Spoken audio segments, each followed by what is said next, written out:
Je connais pas l'outil des CMA. Donc est-ce que c'est sous forme d'échelle? Oui. Alors, c'est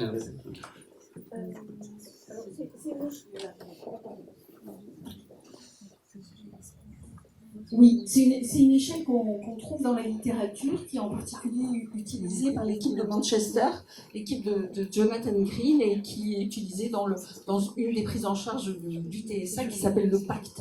D'accord. D'accord. Et donc on revisionne la vidéo Oui, et on évalue et on fait des cotations et aussi on fait des minutages de temps de synchronisation.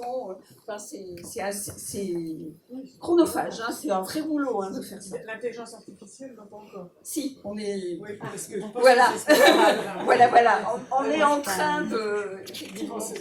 Non, on est en train de travailler avec une équipe brestoise. Pour effectivement,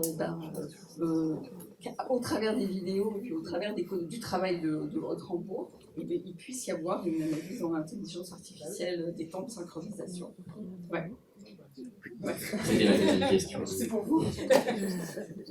Une autre question? Non. Oui, c'est pour moi. Ça marche? Oui, pour Madame Malvy aussi, s'il vous plaît. Je voulais vous demander, je ne sais pas comment formuler, comment faire auprès des adultes, parce que là on parle enfants, qui ont échappé aux mailles du filet, qu'on a laissé abandonnés, hein, parfois parce qu'ils sont restés seuls chez eux, est-ce qu'il n'y aurait pas à ce moment-là, je ne parlerai pas de thérapie d'échange et développement, mais d'entraînement aux échanges et au développement, je ne sais pas, qu'on pourrait mettre en place pour aider ces jeunes qui des fois restent seuls devant leur téléviseur, à s'adonner à des activités qui leur plaisent et qui ont quand même des souhaits d'insertion professionnelle, mais qui n'ont pas du tout toutes les habiletés et que des fois les accompagnants dans le projet professionnel ne peuvent pas seuls débrouiller tout ça. Et comment on pourrait dépolariser un peu le secteur de l'enfance pour se projeter vers ces adultes qui sont passés au travers, je sais pas. Alors, attendez, moi je peux vous faire une réponse. Parce que, si vous voulez, au travers du diplôme universitaire dont on a la charge dans le centre avec Trésor de Rio, on a vu quand même beaucoup de travaux faits chez les adultes TSA sévères, avec des DI sévères, pour lesquels il y avait des expériences, des expérimentations de thérapie d'échange et de développement, plutôt des TED au moment du repas, avec un volet très socialisant quand même, ne serait-ce que dans le contexte, qui ont été expérimentés. Et là, moi, si ça vous intéresse, je vous engage à prendre contact avec notre centre de documentation, parce que je pense qu'il y a pas mal de mémoires qui sont sur ce thème-là. Après, pour ce qui est du côté professionnalisant, je vais passer la parole aux gens qui savent, moi.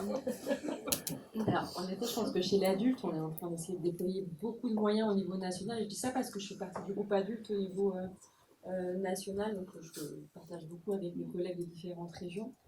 C'est sûr que la marge est encore importante. Par contre, on voit quand même des émergences, pas uniquement où on fait sortir les gens pour avoir des accompagnements spécifiques. Il y a des équipes qui commencent à se mobiliser pour avoir des accompagnements d'abord personnalisés, comme prérequis à des groupes d'habilité sociale, à de la rééducation orthophonique sur la communication sociale, d'abord en individuel, puis après en groupe. Il y a quand même des choses qui sont graduées et qui sont en train de se mettre en place sur l'ensemble des régions. Je sais que ce n'est pas partout possible et partout faisable, mais c'est des choses qui sont vraiment à l'œuvre, et je peux vous garantir que au niveau national, l'ensemble de mes collègues de CRA œuvrent aussi pour justement moins cloisonner, moins, on va dire, expertiser les accompagnements. Oui, Manu.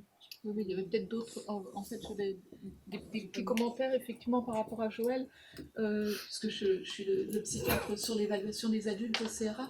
On préconise effectivement la thérapie d'échange et de développement, et il y a des établissements qui sont équipés, qui se sont formés Alors effectivement, avec la formation qui est de la TED classique, mais qui se sont formés pour la prise en soin de leurs adultes en établissements médico-sociaux.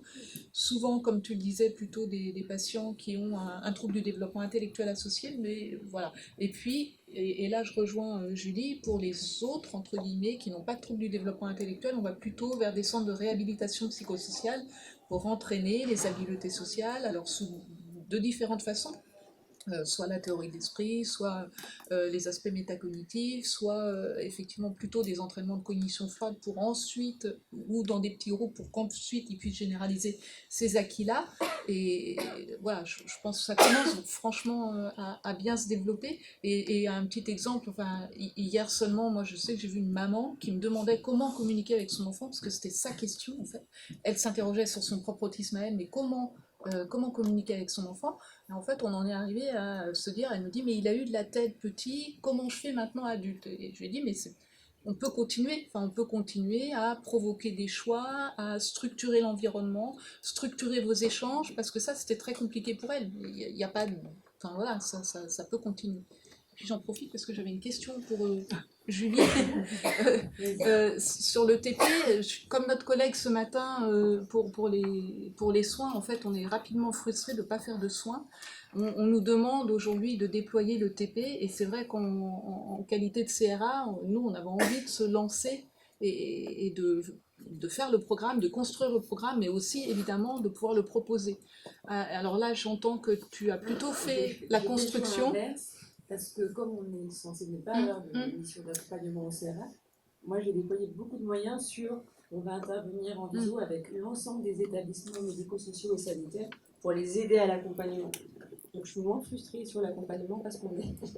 Mais est-ce qu'on pourrait... Alors, mais par ailleurs, j'ai entendu aussi que tu disais, ils se confrontent aussi à des limites et à des difficultés. Est-ce qu'on pourrait imaginer quelque chose d'intermédiaire, de type compagnonnage? Je pense que c'est possible, en effet, première année, compagnonnage, mais globalement, vraiment, on les voit très régulièrement et on y va, on participe à certaines séances et on va continuer à y aller sur des points précis. Oui.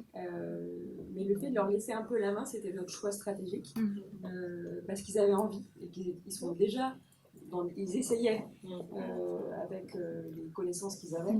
Donc ce plus a rendu quand même l'efficacité et en tout cas l'opérationnalisation pour les personnes accueillies supérieure. Mais c'est aussi parce qu'on est dans une démarche où chez l'adulte on a très peu de moyens en tant que CRA aussi. Donc par rapport à nos moyens, par rapport aux besoins, c'était aussi un choix. Après, je pense que toutes les versions de mise en place de l'ETP ont été efficaces. Quand on regarde par exemple Charlotte Villalon sur la Bretagne qui porte l'ETP, il y en a justement, c'est des formes mixtes où c'est le pro CRA qui est souvent des centres de réhab. L'inverse est vrai. Je pense que l'idée, c'est qu'à partir du moment où il y a du réseau et qu'on travaille avec les acteurs de proximité, l'important c'est que ça marche. Merci. Bien. Eh bien, nous allons alors qui est le monsieur ou madame Loyal suivant. C'est Madame Van der Mel. Je vais conclure. Merci, on les remercie.